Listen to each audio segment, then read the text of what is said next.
Good morning, children. Welcome to your biology class. I hope you studied different types of asexual reproduction that we discussed in the last class. Today, we will discuss about the sexual reproduction in flowering plants. For that, you have to know about the different parts of a flower. Listen, children. Children, the reproductive parts of angiosperms are located in the flower. Now let's discuss the different parts of a flower. These green colored structures are called as sepals.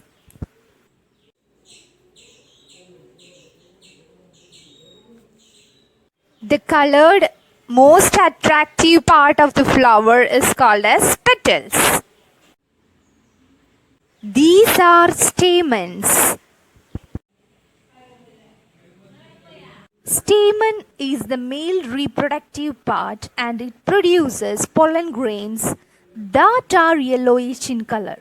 You must have seen this yellowish powder that often sticks to our hands if we touch the stamen of a flower. Now you can see this yellowish powder here. The last part, carpel, is present in the center of a flower. Carpel is the female reproductive part. It is made up of three parts. The swollen bottom part is the ovary, middle elongated part is the style, and the terminal part, which may be sticky, is the stigma. The ovary contains ovules. This is the ovary. You can see ovules now, these tiny white color structures are the ovules. Each ovule has an egg cell. So children, these are the different parts of a flower. Children, you can see the diagram of longitudinal section of a flower in page number 134 of your textbook. You have to draw this diagram in your notebook and also learn to draw this diagram. It's an important one. There are two types of flowers. They are bisexual and unisexual flowers. Bi means two. So the flowers which contain both stamens and carpels are called bisexual flowers. Examples are hibiscus and mustard. Uni means one. That is, when a flower contains either stamen or carpel is called unisexual flower. Papaya and watermelon are the examples of unisexual flowers. Children, as we discussed before, stamens and carpels are the reproductive parts of a flower which contain germ cells. Male germ cell produced by the pollen grain. Female gamete is present in the ovule. In sexual reproduction, male germ cell fuses with the female germ cell. That process is called as fertilization. And what is the byproduct of fertilization? That you studied in your previous classes.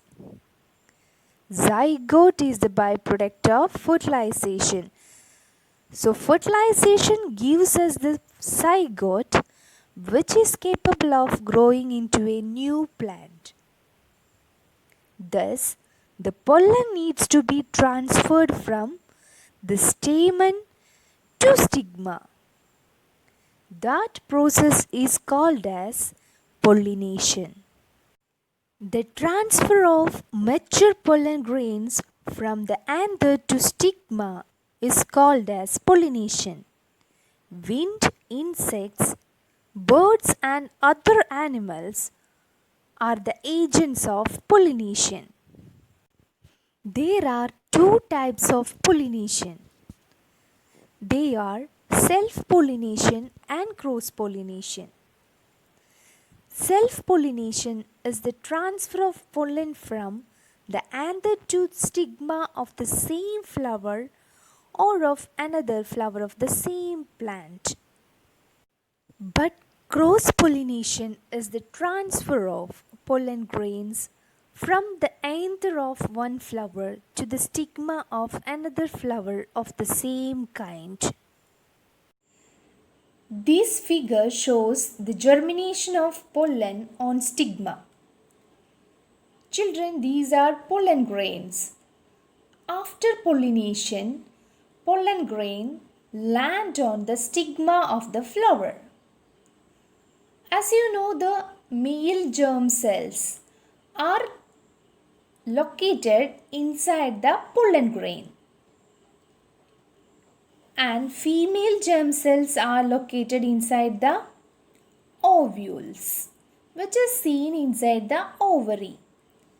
So for fertilization, the male germ cells have to move towards the ovary. Okay, the fertilization is the fusion of male and female germ cells. So for that purpose, the male germ cells has to move towards the ovary. So for that purpose, the pollen grains develops a tube-like structure.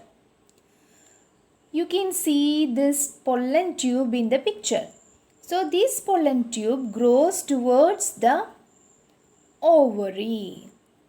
And the pollen grains release male germ cells, and these male germ cells move through this pollen tube and they reaches inside the ovary, and then they fuse with the female germ cell.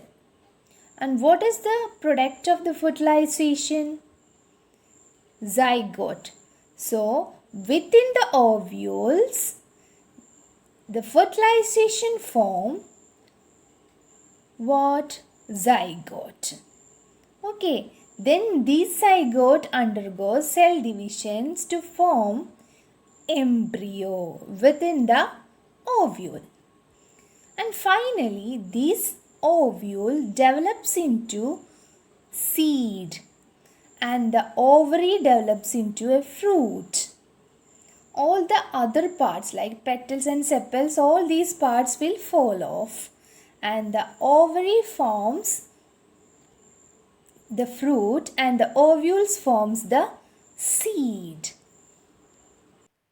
The seed contains the future plant or embryo which develops into a seedling under appropriate conditions. This process is known as germination. Look at the picture. You can see a germinated dicot seed. Two cotyledons are there. They are actually the reserve foods for the future plant. And at the middle of that two cotyledons, you can see plumule and radicle. Plumule is the future shoot and radicle is the future root. Children, I attach a link to watch the animation of the topic. I attach test questions and also notes. Attend the test question, download the notes and learn. See you next class with another topic. Till then, bye.